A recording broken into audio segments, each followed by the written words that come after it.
आज हम सुनेंगे कार्तिक मास महात्म्य के 17वें अध्याय की कथा। बोलिए विष्णु भगवान की जय हो। नारद जी कहते हैं, उस समय शिव जी के गण प्रबल थे।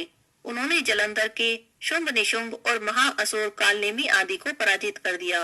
यह देखकर सागर पुत्र जलंधर एक विशाल रथ पर चढ़कर, जिस पर की एक लंबी पताका लगी हुई थी, युद्ध भूमि में आया। इधर जय और शील नामक शंकर जी के गण भी युद्ध में तत्पर होकर गरजने लगे। इस प्रकार दोनों सेनाओं के हाथी, घोड़े, शंख, भेरी और दोनों ओर के सिंहदाद से धरती व्याकुल हो गई। जलंधर ने कोहरे के समान असंख्य बाणों को फेंककर पृथ्वी से आकाश तक व्याप्त कर दिया और नंदी को 5, गणेश को 5, वीरभद्र को एक साथ 20 बाण मारकर उनके शरीर को छेद दिया। मेघ के समान गर्जना करने लगा। यह देखकर कार्तिकेय जी ने भी जलंधर को अपनी शक्ति उठाकर मारी और घोर गर्जन किया, जिसके आघात से वह मूर्छित होकर पृथ्वी पर गिर पड़ा। पर वह शीघ्र ही उठ खड़ा हुआ और क्रोधाविष्ट होकर कार्तिकेय भगवान पर अपनी गदा से प्रहार करने लगा। ब्रह्मा जी के वरदान की सफलता के लिए शंकर पुत्र कार्तिकेय पृथ्वी पर सो गए। गणेश जी भी गदा के प्रहार से व्याकुल होकर धरती पर गिर पड़े।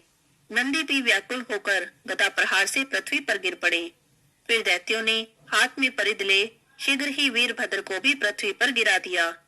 वीरभद्र को पृथ्वी पर गिरा देखकर शंकर जी के गण चिल्लाते हुए संग्राम भूमि छोड़कर बड़े वेग से भाग निकले। वे भागे हुए गण शीघ्र ही भगवान शिव के पास आ गए और व्याकुलता से युद्ध का सब समाचार उन्हें कह सुनाया। लीलाधारी भगवान ने सबको अभय देकर सबका संतोष वर्धन किया। यहाँ पर कार्तिक मास महात्म्य के 17वें अध्याय की कथा समाप्त होती है। बोलिए विष्णु भगवान की जय हो। कार्तिक मास में सुनी जाने वाली श्री राम कथा। बोलिए जय श्री राम। भगवान श्री राम, लक्ष्मण और सीता जी पिता दशरथ जी की आज्ञा का पालन करने के लिए वनवास में चले। रास्ते में सारे तीर्थ, गंगा, जमुना सब में तर्पण किया। वन में कंदमूल और फल फूल खाकर अपना जीवन व्यतीत करते थे। कार्तिक माह की एकम को श्री राम जी की आज्ञा से लक्ष्मण जी कंदमूल तोड़ कर लाए और सीता जी के आगे रख दिए। सीता जी ने उनकी 4 पत्तलें बनाई। तब लक्ष्मण जी पूछने लगे, माता जी आपने 4 पत्तल किसके लिए बनाई हैं? तब सीता जी बोली, एक पत्तल राम जी की, एक पत्तल लक्ष्मण जी की, एक पत्तल गौ माता की और एक पत्तल सीता जी की। राम जी और लक्ष्मण जी ने अपनी अपनी पत्तल उठा ली। एक पत्तल गौ माता के आगे रख दी, लेकिन सीता जी ने अपनी पत्तल अभी भी नहीं उठाई और न ही गौ माता ने खाना शुरू किया। तब राम जी ने सीता जी से पूछा कि देवी आपने फलाहार क्यों नहीं किया? तब सीता जी कहने लगी कि मेरा राम कथा कहने का नियम है। राम कथा कहने से पहले मैं फलाहार नहीं करती। तब राम जी कहने लगे कि आप अपनी कथा मुझे सुना दो। तब सीता जी बोली कि आप तो हमारे पति देव हो, आप हमारी राम कथा कैसे सुनोगे? तब लक्ष्मण जी बोले, माता जी तब आप अपनी राम कथा मुझे सुना दो। तब सीता जी बोली कि आप तो शादीशुदा देवर हैं, औरतों की बातें तो औरतें ही जाने। तब लक्ष्मण जी सोचने लगे कि इस घने जंगल में औरतें कहाँ से आएंगी। लक्ष्मण जी ने धरती पर माया नगरी बसा दी। उस नगरी में सब चीजें, महल, मालिया, बर्तन, कपड़ा, काम करने की सभी चीजें सब सोने की थी। माया नगरी जो थी, उस नगरी का नाम भी सोने की नगरी रख दिया। इस नगरी में आदमी औरत सबको अपने ऊपर बड़ा ही घमंड था। कोई भी आदमी गरीब नहीं था। सीता जी जाकर कुएं पर बैठ गई। वहां पर कुछ महिलाएं पानी भरने आई। उनका मटका, झालर, इडली सब सोने का था। सीता जी कुएं पर बैठी थी तो आने वाली औरतों से राम राम कह रही थी, लेकिन किसी भी औरत ने राम राम का जवाब नहीं दिया, क्योंकि वे तो सब घमंड में डूबी हुई थी। थोड़ी देर बाद एक लड़की आई। सीता जी ने उससे भी राम राम कहा, लेकिन वह कुछ नहीं बोली। तब सीता जी कहने लगी कि तुम मेरी राम कथा सुन लो। तब वह लड़की बोली कि मैं तो आपकी राम कथा नहीं सुनती, मुझे तो अपने घर जाना है। सीता जी कहने लगी कि मेरे राम लक्ष्मण भूखे हैं, मेरी कथा सुन लो। तब वह लड़की बोली कि कौन राम लक्ष्मण, मैं तो अपने घर जा रही हूँ, मुझे मेरी माँ बुला रही है। इतना कहकर वह लड़की अपने घर चली गई। सीता जी को बड़ा गुस्सा आया। पूरी सोने की नगरी पीतल की हो गई। घर गई तो माँ ने पूछा कि सारा जेवर, मटका, इडली सब खोटा कहाँ से कर लाई। तब वह लड़की बोली, मुझे तो नहीं पता, मैं तो जो पहन कर गई थी वही लेकर आई हूँ। पर कुएं पर एक सुंदर सी तपस्विनी बैठी थी। उसने कहा कि मेरी राम कथा सुन लो। मैंने नहीं सुनी। लगता है उसी ने कुछ टोटका कर दिया। मुझे तो कुछ नहीं पता। तब माँ कहने लगी, जाओ और उसकी कथा सुनकर आओ। वो तपस्विनी नहीं है, वे तो सीता जी हैं। जाओ, वापस जाओ, अपने घर में रिद्धि सिद्धि हो जाएगी। देखो तो जरा, पूरी नगरी पीतल की हो गई है। लड़की बोली कि मैं तो नहीं जाती। इतने में ही उसकी बहू आ गई। तब वह कहने लगी कि आप माता जी, आपकी आज्ञा हो तो मैं सीता जी के दर्शन कराऊं और राम कथा भी सुनाऊं। तब सास कहने लगी कि जा बहू, तू ही चली जा, सीता जी की राम कथा सुना, गहना कपड़ा सब पीतल का ही पहन जा। बहू कुएं पर गई और जाकर बैठ गई। खाली मटका पानी से भरे और फिर खाली कर दे, ऐसे बार बार करती रही। सीता जी ने देखा तो पूछने लगी कि तुम्हारे घर में कोई काम नहीं है क्या? तब बहू बोली, माता जी, मैं तो अपना सारा काम करके आई हूँ। तब सीता जी बोली कि तुमने मुझे माता जी कहा। यह सुनकर मेरा मन बड़ा प्रसन्न हुआ। अगर तुम्हारे पास समय हो तो मेरी राम कथा सुन लो। बहू कहने लगी, माता जी, आप मुझे अपनी राम कथा सुना दीजिए।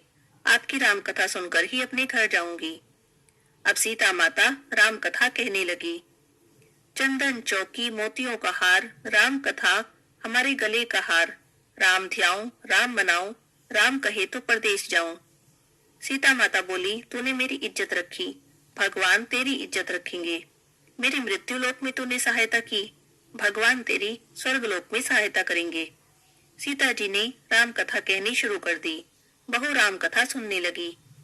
आओ राम, बैठो राम, जल पर जारी लाई राम, की करके दातुन लाई राम, ठंडा जल भर लाई राम, से परिवार पधारो राम, जुगला टोपी पहनो राम, कड़ा किंकनी लाई राम, कड़ा किंकनी पहनो राम, मक्खन मिश्री लाई राम, मक्खन मिश्री खाओ राम, स्वर्ण सिंहासन लाई राम, स्वर्ण सिंहासन बैठो राम, झाला टिकोरा लाई राम, झाला टिकोरा बजाओ राम, शंख ध्वनि लाई राम, चुक चुक पाव लागू राम, हिवड़े हीरो सोवे राम, निरखता मन मोहे राम, शरण अपनी ले लो राम, दूध कटोरा लाई राम, रुच रुच भोग लगाओ राम, खट्टा मीठा चाखो राम, चरखा परखो लाई राम, चरखो परखो चखो राम, जो भाए सो ले लो राम, मन में धोखा रखना न राम, सीता चरण दबाए राम, सुखतर सेज सो राम,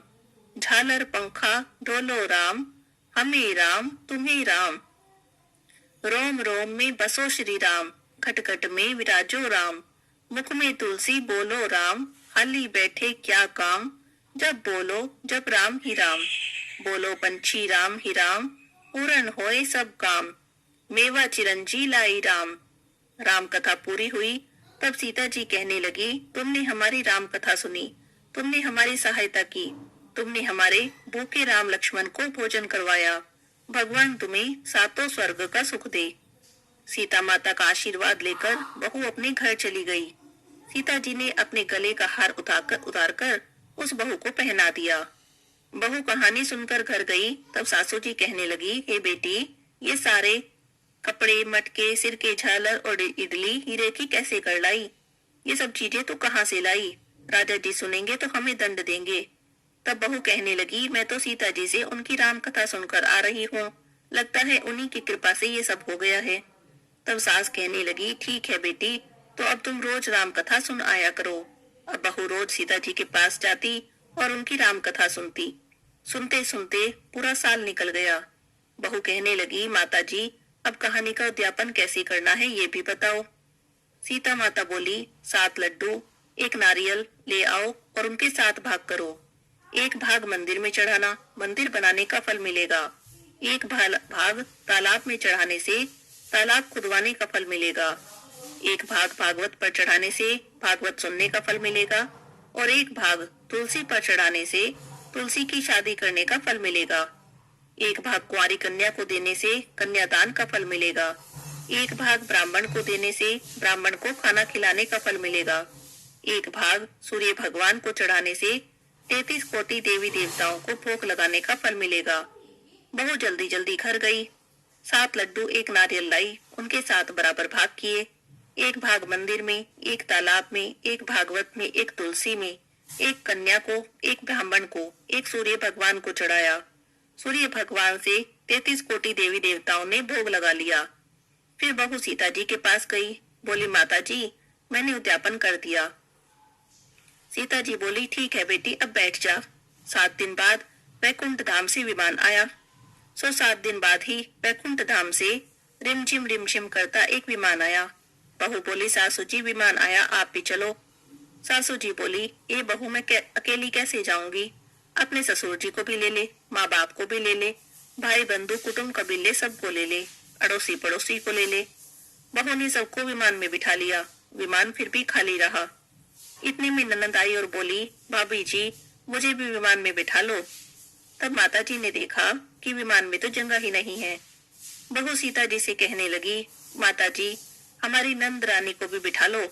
सीता जी बोली कि आपकी ननद तो घमंड से भरी है, हमारा विमान कच्चे धागे से बना है, यह टूट जाएगा। तब ननद बोली भाभी जी मैं अकेली यहाँ कैसे रहूंगी, सांप बिच्छू खा जाएंगे। तब भाभी बोली आपकी करनी अब आप ही भोगो, हम अपनी करनी से सीता माता के साथ जा रहे हैं। इतने में बहू अपने पति के साथ विमान में बैठ गई। यह सब देखकर नगर के सभी लोग इकट्ठा हो गए और पूछने लगे कि आपने ऐसा कौन सा पुण्य का काम किया है जो सीता जी के साथ आप वैकुंठ को जा रही हो। आपने रामायण का पाठ किया या गीता जी का, या कोई अखंड पुण्य किया जिससे आपको लेने स्वर्ग से विमान आया। तब बहू कहने लगी कि मैंने तो केवल सीता माता से राम कथा सुनी, उसका उद्यापन किया। तब नगर के सब लोग कहने लगे कि हमें भी राम कथा सुना दो। तब बहू ने सबको राम कथा सुनाई। कथा पूरी होते ही पूरी नगरी सोने की हो गई। बहू बोली जो कोई राम कथा की करेगा, राम कथा सुनेगा, उसे भी वही फल मिलेगा जो बहू को मिला। अब सभी नगरवासी राम जी की जय जयकार करने लगे। सीता जी ने सबको विमान में बिठा लिया। विमान स्वर्ग के रास्ते चल पड़ा। स्वर्ग के 7 द्वार अपने आप खुल गए। पहले द्वार पर नाग देवता आए। 7 द्वार पार करने के बाद विमान स्वर्ग से नीचे उतरा। 33 कोटि देवी देवता बहू से पूछने लगे कि तुमने ऐसा कौन सा काम किया जिससे कि स्वर्ग के 7 द्वार पार करके हमारे पास आ गई हो। तब बहू कहने लगी मैंने तो राम कथा सुनी और उद्यापन किया। तब सब कहने लगे कि हमें भी राम कथा सुना दो। बहू ने सबको राम कथा सुना दी। तब सभी देवी देवता सीता माता की जय जयकार करने लगे। आप भी बोलो सीता माता की जय हो, जय श्री राम, जय श्री राम, जय श्री राम। कार्तिक मास में सुनी जाने वाली पोपा बाई की कहानी। किसी गांव में एक पोपा बाई रहती थी। नियम व्रत बहुत करती थी, बहुत दान पुण्य करती थी। एक दिन अपने भाई भाभी से कहने लगी कि मैं कभी शादी नहीं करूंगी, मेरी झोपड़ी गांव के बाहर बनवा दो। और गांव की स्त्रियों से कहने लगी कि आप अपनी गायें और बछड़े मेरे यहाँ चरने को भेज दिया करो, बचा कुचा भोजन मुझे भेज दिया करो। एक दिन की बात है, नगर का राजा शिकार खेलने जंगल में गया हुआ था। जंगल में झोपड़ी देखकर वहीं पर रुक गया। सोचने लगा कि इस झोपड़ी में, इतने घने जंगल में कौन रहता है। उसने झोपड़ी का दरवाजा खटखटाया। अंदर से कोई आवाज नहीं आई तो वह बार बार दरवाजा खटखटाने लगा। तब अंदर से पोपा बाई ने पूछा कि कौन है जो मेरे द्वार पर आवाज दे रहा है। तब राजा ने कहा कि मैं इस नगर का राजा हूँ। तब वह कहने लगी कि चले जाओ, मैं किसी पराये पुरुष का मुंह नहीं देखती। तब वो बोला कि नहीं, दरवाजा खोल, मैं तो तेरे साथ विवाह करूंगा। तब पोपा बाई ने कहा कि जहां से आए हो वहीं चले जाओ, मैंने कहा ना, मैं पराये पुरुष का मुंह भी नहीं देखती। तब राजा जबरदस्ती पोपा बाई को उठाकर ले जाने लगा। रास्ते में पोपा बाई ने राजा को श्राप दे दिया कि उसका सारा राजपाट नष्ट हो जाए।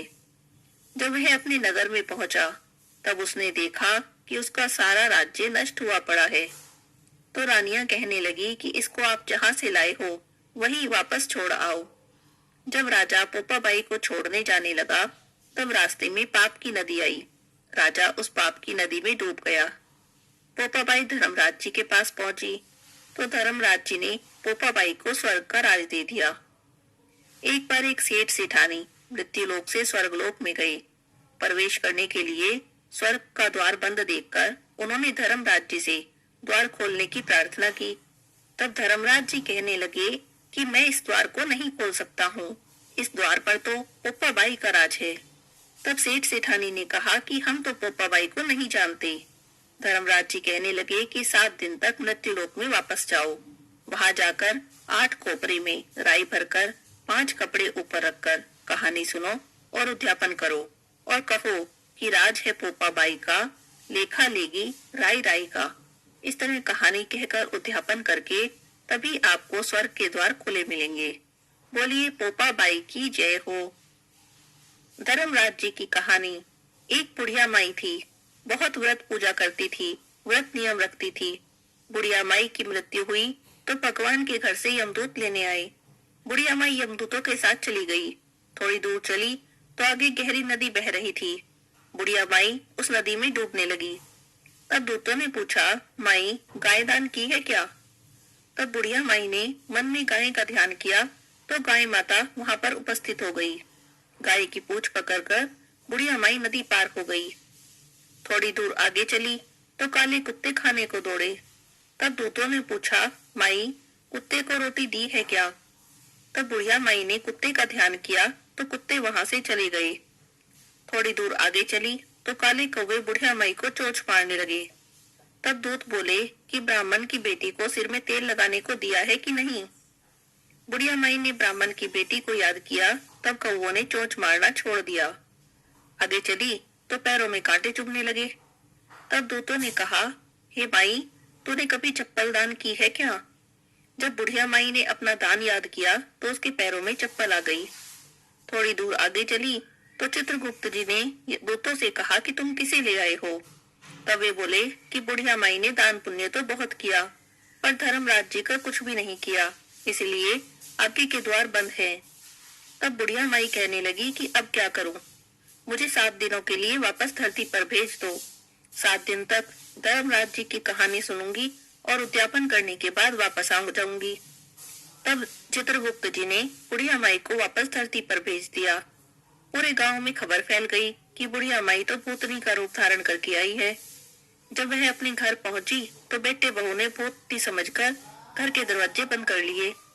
तब वह कहने लगी कि मैं भूतनी नहीं हूँ, मैं तो धर्मराज जी के कहने पर वापस आई हूँ। अब मैं नियम से धर्मराज जी की कहानी सुनूंगी, उसका उद्यापन करूंगी और फिर वापस चली जाऊंगी। उसकी बात सुनकर बेटे ने उद्यापन की, पूजा की सारी सामग्री उसे लाकर दे दी। सबने कहानी सुनी लेकिन हुंकारा किसी ने भी नहीं भरा। तब बुढ़िया माई पड़ोसन के पास गई और उससे अपनी कहानी सुनने को कहने लगी। पड़ोसन ने उसकी कहानी भी सुनी और हुंकारा भी भर दिया। बुढ़िया माई ने 7 दिन तक धर्मराज जी की कहानी कही और उसका उद्यापन किया, सभी सामान को दान कर दिया। तब धर्मराज जी ने बुढ़िया माई के लिए धरती पर विमान भेजा। विमान देखकर तो सभी गांव वाले स्वर्ग जाने के लिए तैयार हो गए। बुढ़िया माई कहने लगी कि मेरी कहानी तो बस पड़ोसन ने सुनी है, उसी ने हुंकारा भरा है, इसीलिए सिर्फ पड़ोसन मेरे पास साथ जाएगी। तो सब गांव वालों ने बुढ़िया माई के पैर पकड़ लिए और कहने लगे कि हमें भी धर्मराज जी की कहानी सुना दो। तब बुढ़िया माई ने सबको धर्मराज जी की कहानी सुना दी। कहानी सुनने के बाद सभी लोग विमान में बैठकर स्वर्ग पहुंचे। तब धर्मराज जी कहने लगे कि मैंने तो सिर्फ बुढ़िया माई के लिए विमान भेजा था, ये सारे गांव वाले क्यों आ गए हैं? तब बुढ़िया माई बोली कि मेरी कहानी इन सभी ने सुनी है, इसीलिए मेरे पुण्य का आधा पुण्य इन्हें भी दे दो। तब धर्मराज जी ने सभी गांव वासियों को स्वर्ग में वास दिया। हे धर्मराज जी महाराज, जैसे बुढ़िया माई को स्वर्ग में वास दिया, धर्मराज जी की कहानी कहते सुनते हुंकारा भरते सबको स्वर्ग में वास देना, सबकी मनोकामना पूरी करना, सब पर अपनी कृपा बनाए रखना। बोलिए धर्मराज जी की जय हो। कार्तिक मास में सुनी जाने वाली पथवारी की कहानी। एक बुढ़िया माई थी, उसकी एक बहू थी। बहू बहुत सीधी सादी थी। एक दिन बुढ़िया माई बहू से कहने लगी कि बहू कल से तू दूध दही बेचने जाया कर। बहू बेचारी तो बहुत डर गई, सीधी सादी थी, उसे दूध दही बेचना नहीं आता था। फिर भी सासू जी ने कहा था तो वो दूध दही लेकर बेचने के लिए निकली। अभी चली ही थी कि रास्ते में उसने देखा कि कुछ औरतें पीपल पथवारी के पास बैठी पूजा कर रही है, पीपल पथवारी सींच रही हैं। देखकर बहू पूछने लगी कि ये तुम क्या कर रही हो? तब औरतें बोली कि कार्तिक का महीना है, हम पीपल पथवारी सींच रही हैं। तब उसने पूछा, इससे क्या होता है? तब वे बोली, इससे घर में अन्न धन के भंडार लग जाते हैं, जो भी मनोकामना हो पूरी हो जाती है। तब बहू कहने लगी कि ऐसी बात है तो तुम पानी से सींचती हो, मैं तो रोज दूध से सींचूंगी। अब वह बहू रोजाना दूध दही लेकर निकलती, लेकिन बेचते नहीं जाती। रोजाना दूध दही पीपल में और दही पथवारी में सींच देती। जब घर आकर सास दूध दही का दाम मांगती तो कह देती कि सासू जी, महीना पूरा होने पर दूंगी। करते करते कार्तिक का महीना पूरा हो गया। पुन्नों के दिन बहू पीपल पथवारी के पास जाकर बैठ गई। पटवारी ने पूछा कि उदास क्यों बैठी है? तब वह कहने लगी कि पूरा महीना बीत गया, अब सासू जी दूध दही का दाम मांगेंगी। तब पटवारी बोली, मेरे पास क्या दाम भरा है? ये पान पत्ते पड़े हैं, इन्हें ही इकट्ठे करके ले जा। बहू ने वही ले जाकर कोठड़ी में रख दिए और डर के मारे चद्दर ओढ़कर सो गई। सासू जी बोले कि महीना पूरा हो गया, अब ला पैसे ला। तब बहू कहने लगी कि पैसे कोठड़ी में रखे हैं। सासू जी ने कोठड़ी खोल कर देखी तो पूरी कोठड़ी हीरे मोती से जगमगा रही है। तब सासू ने बहू को बुलाया और पूछा कि इतना धन कहाँ से लाई? बहू ने आकर देखा तो सच में पूरी कोठड़ी धन से भरी हुई है। तब उसने सारी बात सासू जी को बता दी। तब सास ने कहा कि अगर कार्तिक में पीपल पथवारी सींचने का इतना ही फल होता है तो अब के मैं भी कार्तिक में पथवारी सींचूंगी। अगली बार कार्तिक का महीना आया। सास दूध दही लेकर निकलती। दूध दही तो बेच आती और हांडी धोकर पीतल पथवारी में चढ़ा देती और घर आकर बहू से कहती कि मेरे से दाम मांग। तब वह कहती कि सासू जी, कभी बहू भी सास से दाम मांगती है? पर वह कहती कि नहीं, तू मांग। तो बहू ने कहा, लाओ सासू जी पैसे दो। तब उसने कहा कि महीना पूरा होने पर दूंगी। पूरा महीना उसने ऐसे ही किया। दूध दही बेच आती और आकर हांडी धोके पीपल पथवारी में चढ़ा देती। पर महीना पूरा होते ही पीपल पथवारी के पास जाकर उदास होकर बैठ गई। पटवारी ने पूछा कि उदास क्यों बैठी है? तब उसने कहा कि मेरी बहू दूध दही का दाम मांगेगी, मैं क्या दूंगी? सारा तो मैंने तुम्हारे अंदर सींच दिया। तब उसने कहा कि मेरे पास कोई दाम नहीं है, मेरे पास तो ये पान पत्ते पड़े हैं, इन्हें ले जा। तब उसने लाकर कोठड़ी में रख दिए। जब बहू ने पैसे मांगे तो उसने कहा कि कोठड़ी में रखे हैं। बहू ने कोठड़ी खोलकर देखा तो पूरी कोठड़ी में कीड़े मकोड़े बिलबिला रहे हैं। तब बहू पूछने लगी, सासू जी ये क्या है? सास ने आकर देखा तो वो तो बड़ी गुस्सा हो गई। उस कहने लगी कि पीपल पथवारी तो बड़ी दोगली है, तुझे तो धन दे दिया और मुझे कीड़े मकोड़े दिए। तब वह पीपल पथवारी के पास गई और कहने लगी, ये तुमने क्या किया? मेरी बहू को तो इतना सारा धन दिया, मुझे कीड़े मकोड़े दिए। तब वह कहने लगी कि बहू तो सत की भूखी सींचे थी और तुम धन की भूखी। हे पटवारी माता, जैसे तुमने बहू को दिया वैसा सबको देना और जैसा सास को दिया किसी को भी मत देना। अब सुनेंगे शनिवार की कहानी। एक ब्राह्मण था, उसका पाठ करने का नियम था। पाठ करने जा रहा था। रास्ते में शनिश्चर महाराज मिले तो ब्राह्मण ने पूछा कि कहाँ जा रहे हो? तब शनिश्चर भगवान बोले कि राजा के लगने जा रहा हूँ। ब्राह्मण ने सोचा कि राजा के लगेगा सारी प्रजा दुखी होगी, तो उसने शनिश्चर भगवान से कहा कि तुम मेरे लग जाओ। तब शनिश्चर भगवान बोले कि कितने समय के लिए लगूं?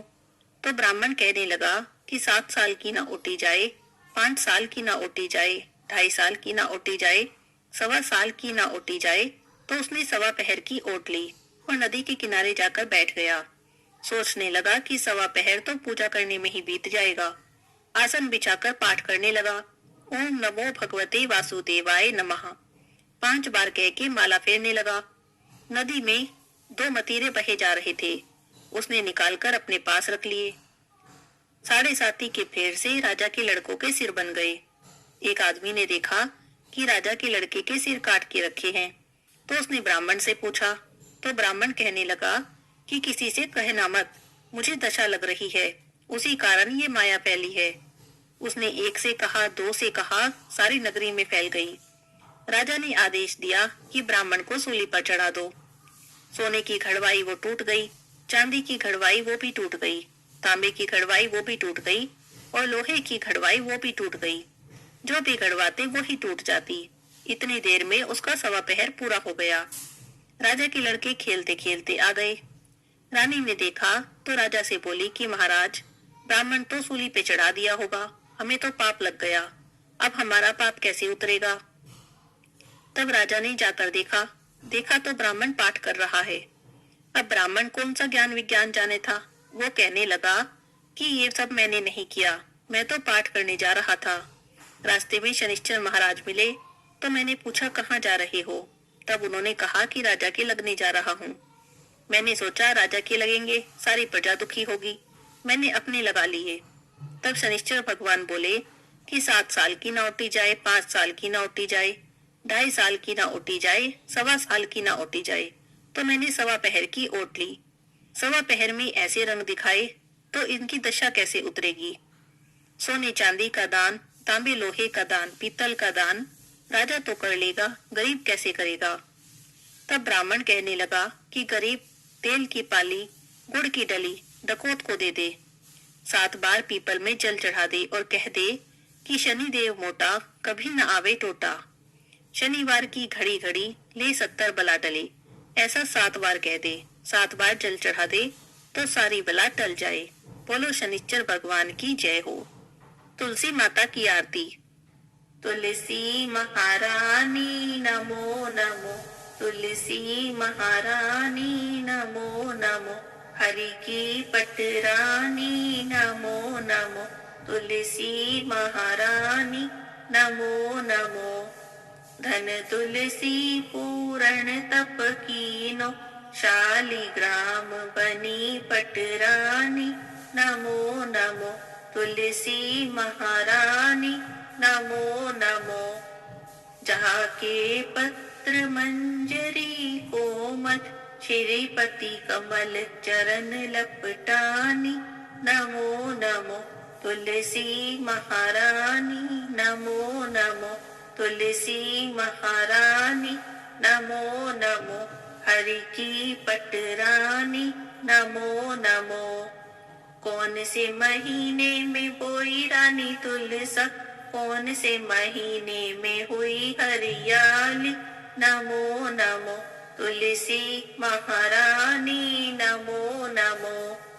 कौन से महीने में हुई तेरी पूजा, कौन से महीने में हुई पटरानी नमो नमो, तुलसी महारानी नमो नमो। आषाढ़ मास में बोई रानी तुलसा, सावन मास में हुई हरियाली नमो नमो, तुलसी महारानी नमो नमो। कार्तिक मास में हुई तेरी पूजा, मंगसिर मास में हुई पटरानी नमो नमो, तुलसी महारानी नमो नमो।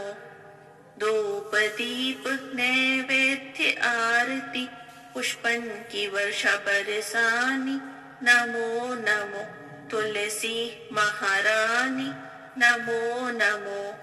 56 भोग 3600 व्यंजन, बिन तुलसी हरि एक न मानी नमो नमो, तुलसी महारानी नमो नमो।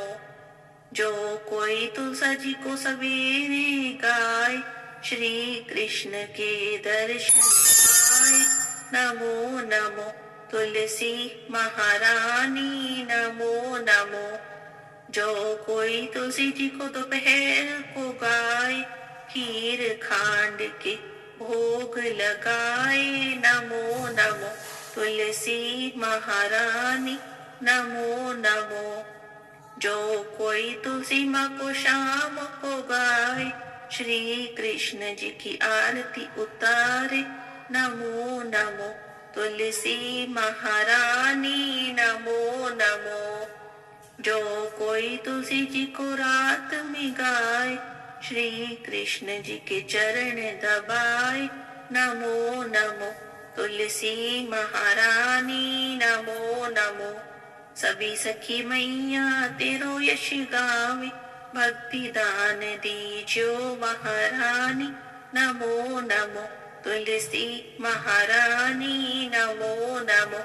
हरि की पटरानी नमो नमो, तुलसी महारानी नमो नमो।